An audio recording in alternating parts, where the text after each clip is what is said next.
Local प्रवाशांच्या सुरक्षित प्रवासासाठी रेल्वेने महत्त्वाचा निर्णय घेतलाय। त्यानुसार जानेवारी 2026 पर्यंत प्रवाशांच्या सेवेत नवीन बनावटीच्या आणि स्वयंचलित दरवाजाच्या नॉन एसी लोकल दाखल होणार आहेत।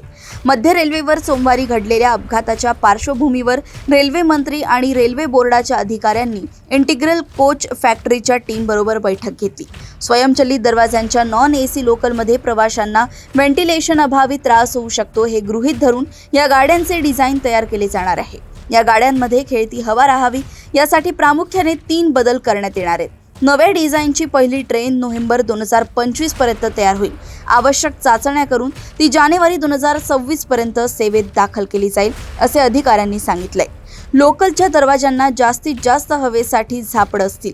ताजी हवा डब्यात खेचण्यासाठी त्याच्या छतावर व्हेंटिलेशन युनिट असतील। डब्यांमध्ये वेस्टिब्यूल असतील जेणेकरून प्रवासी एका डब्यातून दुसऱ्या डब्यात सहज जाऊ शकतील आणि गर्दीचे नैसर्गिक संतुलन साधू शकतील। अशा प्रकारे 3 मोठे बदल करण्यात येणार आहेत।